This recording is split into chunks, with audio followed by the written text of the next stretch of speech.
This episode is brought to you by Monkey Nutrition.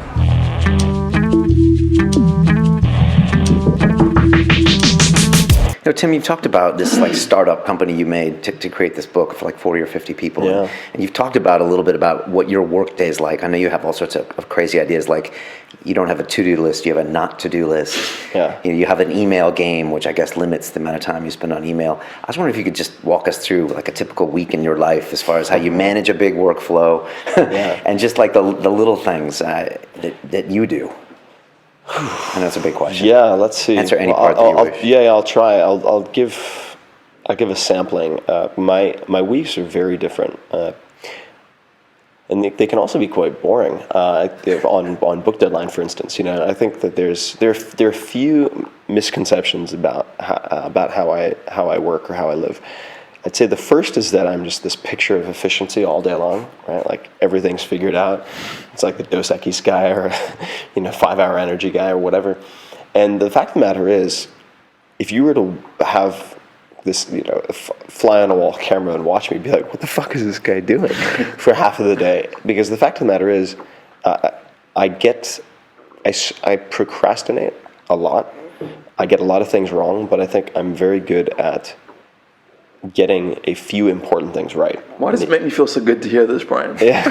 If you get a few important things right, you can drop a lot of balls and make a lot of mistakes, and it's fine. You'll still outpace most people.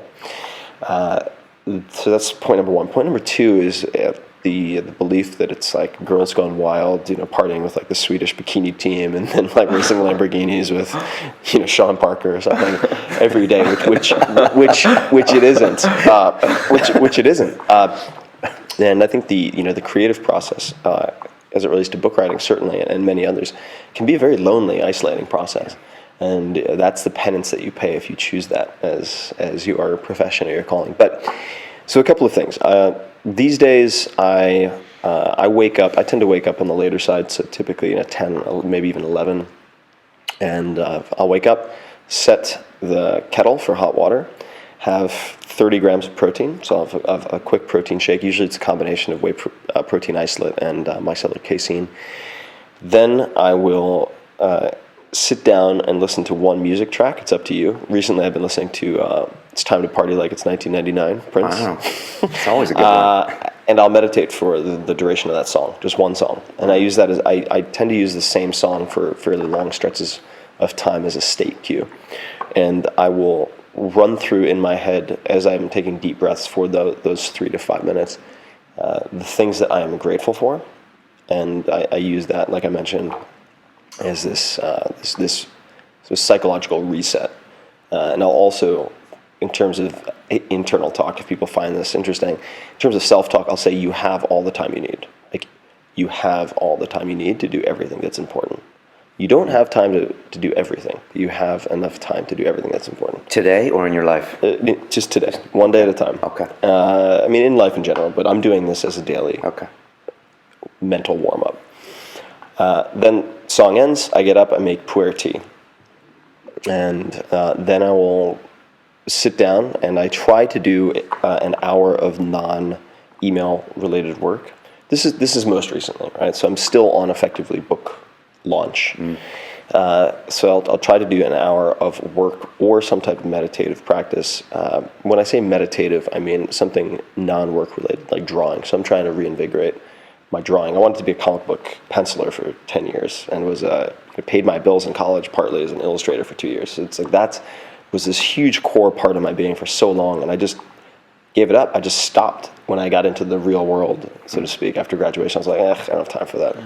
And I've just realized it's this core piece of who I am, and I'm trying to bring that back, resurrect that this year.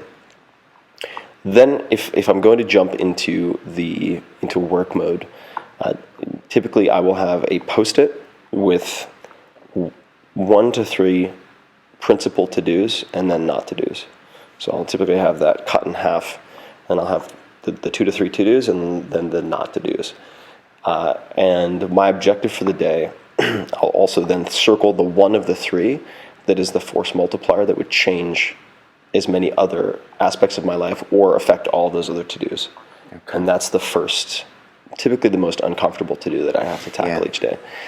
And I will view my day as a success if I knock off that one to do. That's it.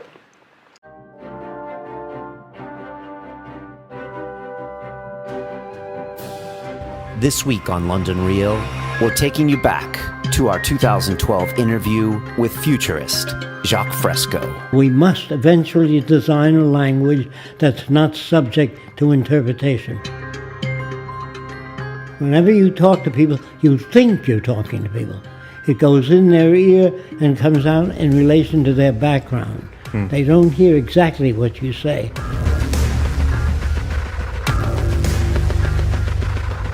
There is no way you can think outside of your culture. What if we elected you president this year and you started in the Oval Office January 20th, 2013? I'd be shot in 3 days. Who makes the decisions in the Venus Project? The answer, nobody. They arrive at them. We abolish all separate nations because they're all corrupt. Jacques Fresco has been designing cities of the future. What do you think of England and London? Foul, awful, no city planning. All cultures are corrupt. And the banking system, what do we do with Bank that? it gone, no money anymore. On Sunday, London Real presents Jacques Fresco, The Venus Project, Redux. Most politicians know nothing. Please don't take my word for it. Ask them.